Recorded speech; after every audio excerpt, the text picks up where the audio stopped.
Welcome back guys. उम्मीद करता हूँ आप सब खैरियत से होंगे। तो आज की इस वीडियो में हम लोग देखेंगे other directive and pre defined macros. तो पहले हम इसका एक रिकैप ले लेते हैं अपने प्री प्रोसेसर डायरेक्टिव्स का। Pre processor is a kind of automated editor, यानी कि ये क्या करता है, आपका जो ओरिजिनल कोड है उसकी कॉपी को मॉडिफाई कर देता है। ओरिजिनल कोड को नहीं करता, उसकी जो कॉपी होती है उसको मॉडिफाई करता है। The hash include directive cause the preprocessor to fetch the contents of some other file to be included in the present file। यानी कि आपकी जो दूसरी फाइल है उसका सारा कंटेंट ले आता है आपकी प्रेजेंट फाइल में। In C programming there are two common format for hash include जो हमने देखे। दिस फाइल में in turn hash include some other file, यानी कि अगर इसके साथ दूसरी फाइल्स हैं तो ये उनको भी अपने साथ ले आएगा। और हमारी जो हैश इंक्लूड फाइल्स होती है इनके साथ डॉट एच एक्सटेंशन होता है जो कि इंडिकेट करता है कि ये हेडर फाइल है। इसी तरह hash define directive is use to define pre processor variables. तो ये तो था सारा हमारा रिकैप। तो अब हम चलते हैं और देखते हैं अदर सी प्री प्रोसेसर। तो अभी तक हमने देखा था, हमने अभी तक दो देखे हैं। एक हमने देखा है हैश डिफाइन, मैं इधर लिख देता हूँ हैश डिफाइन। और इसके अलावा हमने क्या देखा था, हमने देखा था हैश इंक्लूड।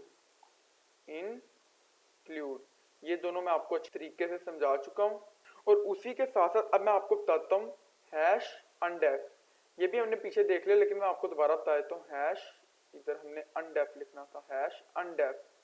अभी हमारा हैश अनडेफ क्या करता है, ये अनडिफाइन करता है। ये उन मैक्रोज या प्री प्रोसेसर वेरिएबल्स को जिनको हमने डिफाइन किया ये उनको अनडिफाइन करता है। ठीक है। इसी तरह हमारे पास एक है इफ डेफ। ठीक है। ये क्या करता है, ये ट्रू रिटर्न करता है अगर एक प्री प्रोसेसर वेरिएबल या मैक्रो डिफाइन है। और दूसरा जो हम देख रहे हैं इफ एंड डेफ, जो अभी मैं इधर लिखने लगा हूं, इफ नॉट डेफ। ठीक है। ये क्या करता है, ये हमारे इफ डेफ का ओपोजिट है। यानी ये तब ट्रू रिटर्न करता है जब हमारा जो प्री प्रोसेसर या वेरिएबल है वो अनडिफाइन है, वो डिफाइन नहीं है। ये उस वक्त ट्रू रिटर्न करेगा। उसी के साथ साथ हमारे पास होता है, एक होता है इफ हैश इफ। ठीक है। फिर एक होता है हैश एल्स एल्स। और इसी तरह हमारे पास होता है ऐश एल इफ। ठीक है। अब इन तीनों का तो आपको नाम से ही पता चल रहा होगा, ये हमने देखे भी थे। इफ होता है अगर, एल्स होता है वरना। और एलिफ क्या होता है, अगर हम एल्स और इफ को इकट्ठा यूज करें तो वो एलिफ होता है। अब उसी के साथ साथ हमारे पास एक प्रेग्मा होता है, हैश प्रेग्मा।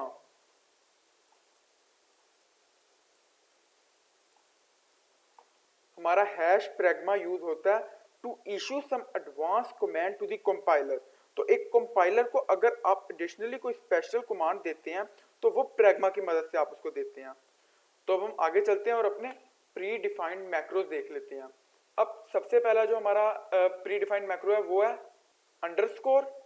अच्छा, ये डबल अंडरस्कोर है, एक है और ये दो है। डबल अंडरस्कोर डेट और फिर डबल अंडरस्कोर। ये क्या करता है, the current date as a character literal, यानी इस पैटर्न में आपको जो करंट डेट है वो दिखाएगा। फिर इसी तरह हमारा ये डबल अंडरस्कोर टाइम और डबल अंडरस्कोर, ये क्या करता है, ये आपको करंट टाइम बताता है इस फॉर्मेट में। पहले आवर बताता है, फिर मिनट्स बताता है, फिर सेकंड बताता है। इसी तरह आपका double underscore file double underscore, ये क्या करता है, आपको करंट फाइल नेम बताता है। फिर इसी तरह ये वाला आपको करंट लाइन नंबर बताता है। और ये आपका डबल अंडरस्कोर एसटीडीसी आपको क्या बताता है, ये आपको बताता है कि इस टाइम आपका जो प्रोग्राम है वो एनसाई स्टैंडर्ड से कंपाइल हो रहा है या नहीं। तो हम अपने इन प्री डिफाइंड मैक्रोज को चलते हैं और अपने विजुअल स्टूडियो कोड में देख लेते हैं। तो मैं इसको क्लोज करता हूँ, अपने विजुअल स्टूडियो कोड में चलते हैं। अब यहाँ पर हम क्या करते हैं, मैं इसको क्लोज कर लेता हूँ। मैं यहाँ पर न्यू फाइल क्रिएट करता हूँ c60.c, एंटर। और इनको हम कर लेते हैं क्लोज, इसको मैं क्लोज कर लेता हूँ। अब मैं क्या करता हूँ, इधर मैं लगा लेता हूँ अपना मेन टू स्निपेट। तो अब यहाँ पर हम क्या करते हैं, हम यहाँ पर हम देखते हैं अपने प्री डिफाइंड मैक्रोज जो अभी अभी हमने डिस्कस किया। तो मैं इधर सिंपल लिखता हूँ प्रिंट एफ, और इसके अंदर हम लिखते हैं फाइल, ये मेरे से थोड़ा सा हो गया, फाइल नेम इज इधर मैं लिखता हूँ %s और इधर मैं कोमा लगाता हूँ। आगे मैं लिखता हूँ अंडरस्कोर, फिर मैं लिखता हूँ फाइल, ठीक है, फिर मैं लिखता हूँ अंडरस्कोर और बाहर मैं लगा देता हूँ सेमीकोलन। इसको मैं करता हूँ कॉपी,